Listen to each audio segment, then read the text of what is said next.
Hey everyone, Dankest Dad here, and today we are going to be talking about the next Guilty Gear character, Kai Kisuke. Much like his incarnation in Guilty Gear Strive, Kai is very simple and straightforward, but also very powerful. And he is going to do his thing by making his attacks fast, making yours slow, and locking down the board.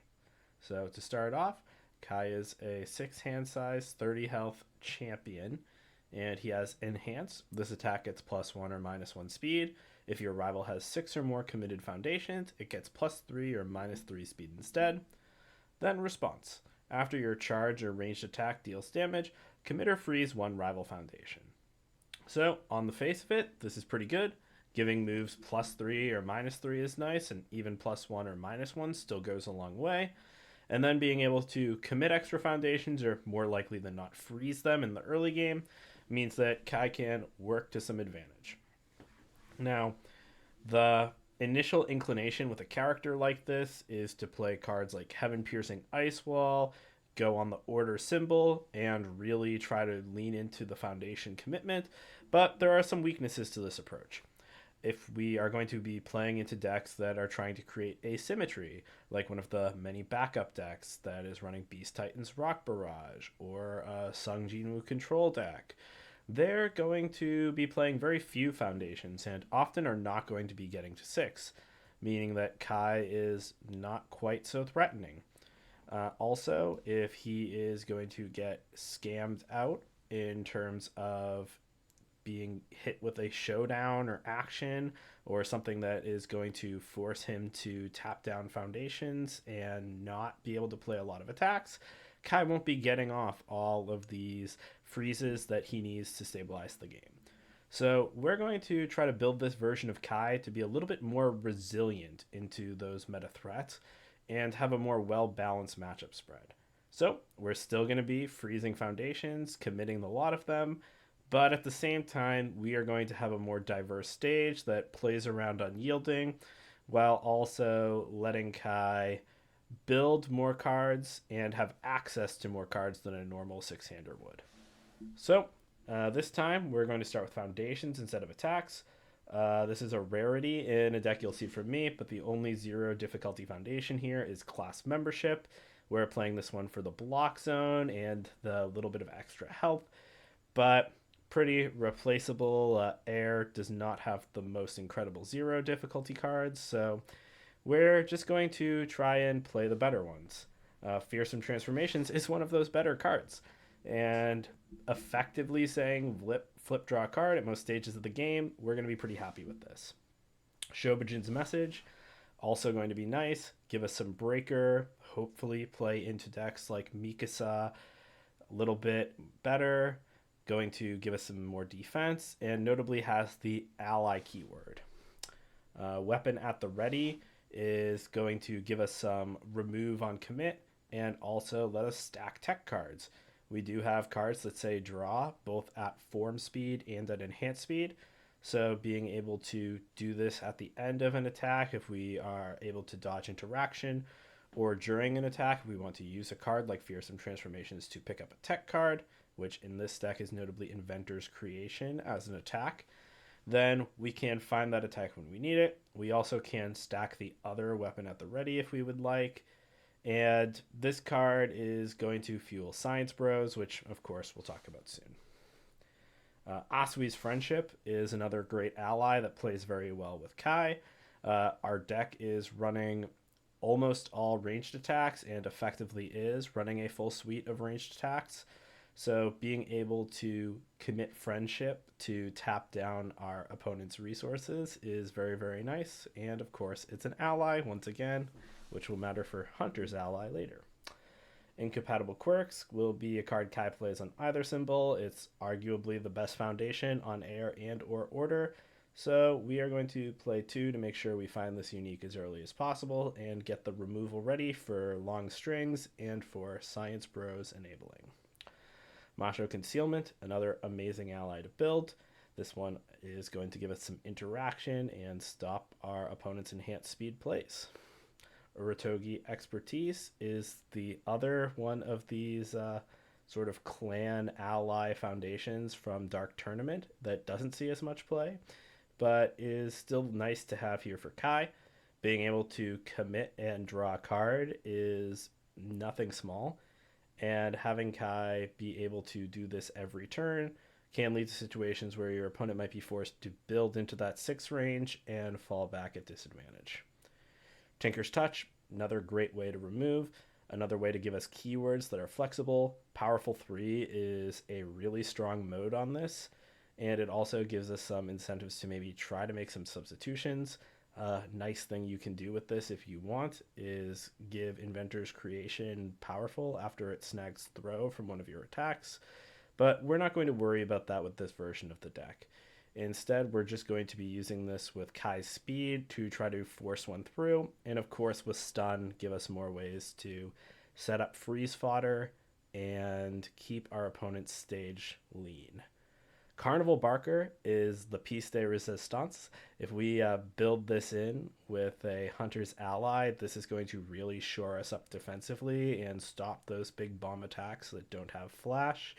It also can let us confirm checks by putting cards from our stage on top of the deck, and even can set up some draw situations where we put a card from the stage on top, then draw it, have our block.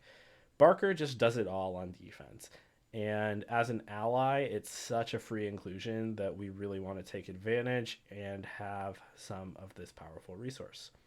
Science Bros, the GOAT. This is the foundation that we want to build. We are running the max number of copies to do everything we can to make sure we have it turn 1 or in our discard for Hunter's Ally turn 2.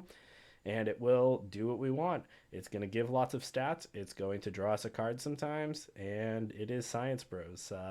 Not quite as free as Rodan, but Kai can still make good use of it, and we made sure to stock the deck with tools that do remove cards so that this is on more often than not.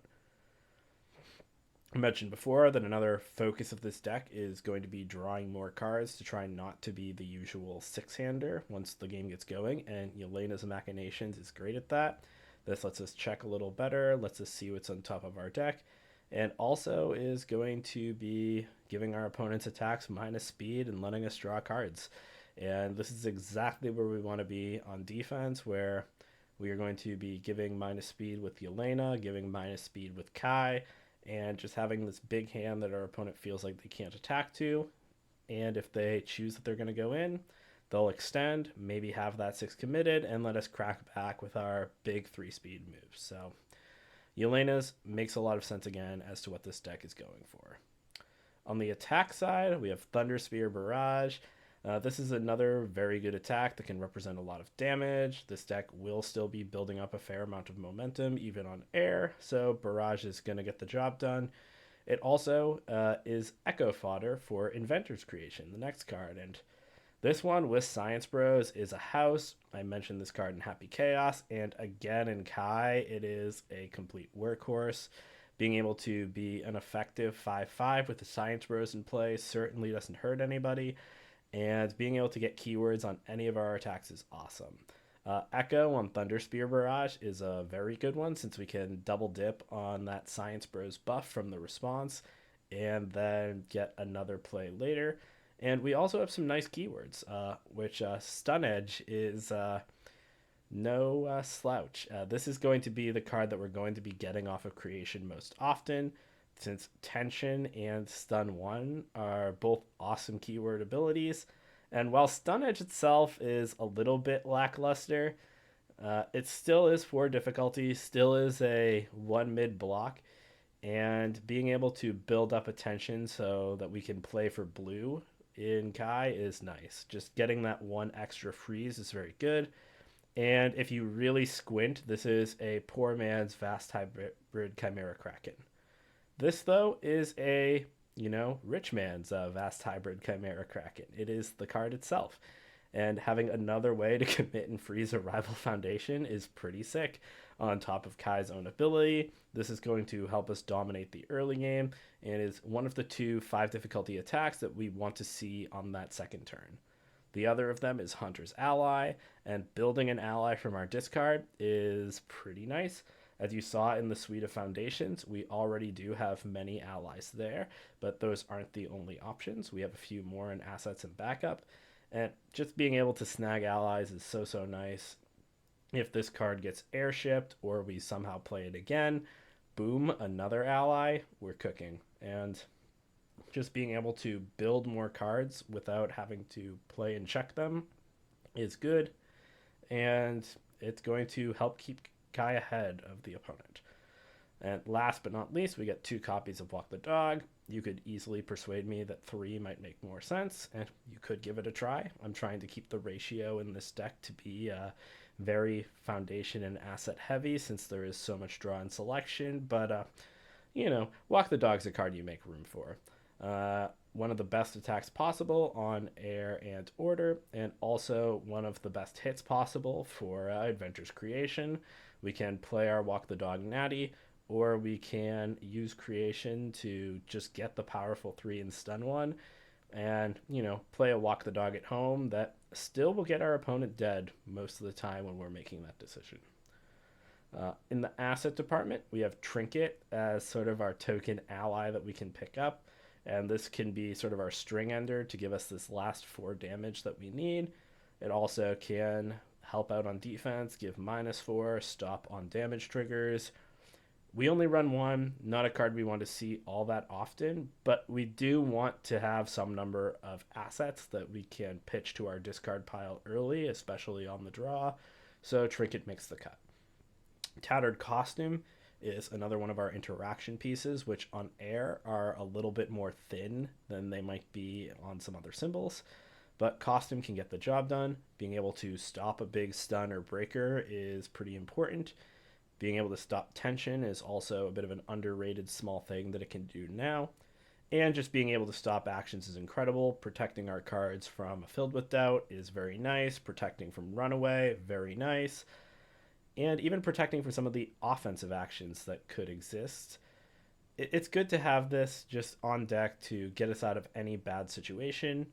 And of course, drawing more cards is great. Since this is Sacrifice, we are going to be able to keep bringing back Tattered Costume. So as long as we're moving through the deck, getting this into the discard pile, we'll be pretty happy to be running some number of it.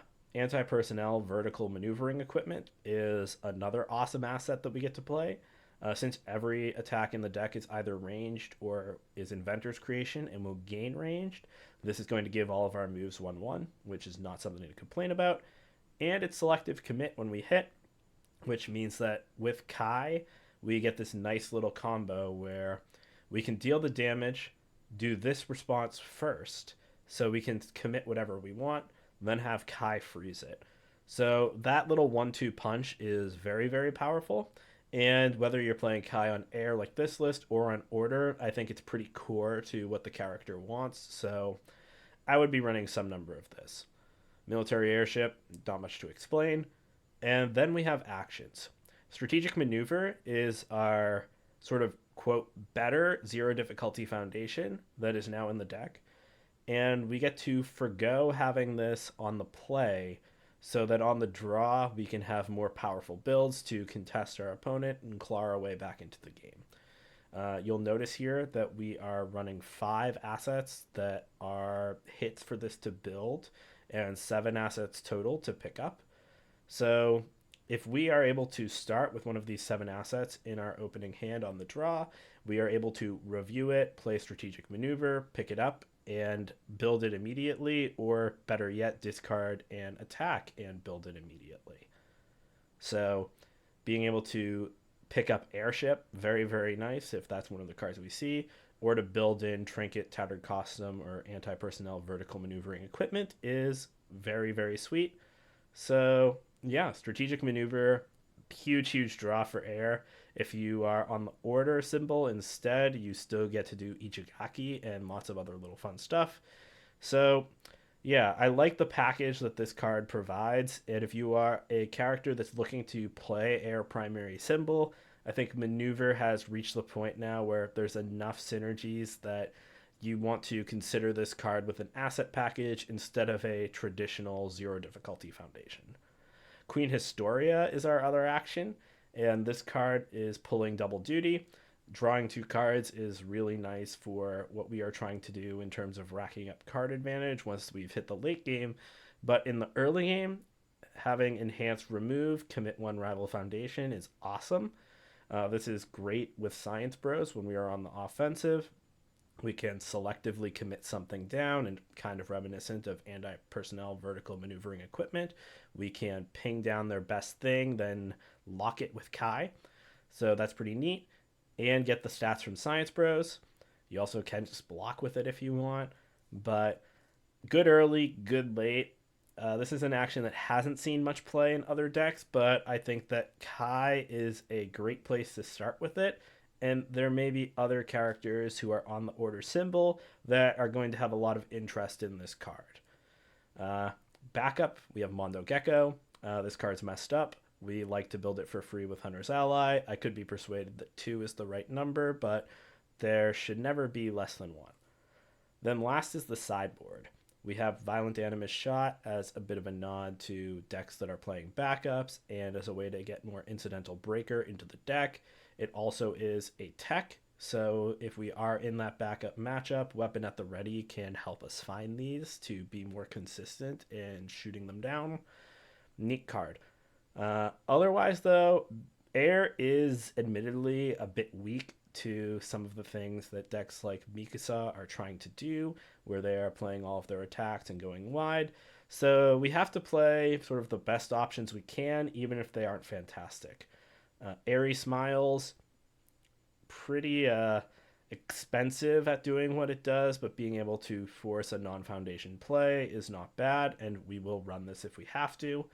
Then Faultless Defense is just putting -1 damage on everything and hoping that that's enough. And hey, sometimes it will be. So if these decks are trying to play loads and loads of attacks and go super wide, this card can essentially act as, with the gain 1 health, -1 and everything, this can represent 5 or 6 health. And sometimes that's enough to get you there.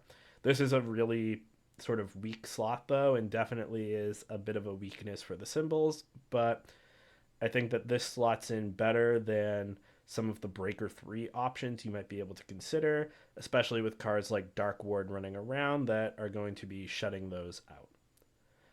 And that's it for Kai. This is a character that I'm definitely looking forward to playing, and I know that a lot of people here in Ohio are excited about Kai as well. Let me know if you have any other ideas for how to build the character or any other characters or content you want to see. We only have a handful of Guilty Gear characters left. And while I will talk a bit about King of Fighters, with Worlds coming up so soon, I am planning on pivoting to talking a bit more about the metagame for that event and what sort of strategies I might be looking to play when the time comes. Thank you all for watching, and see you next year. Peace.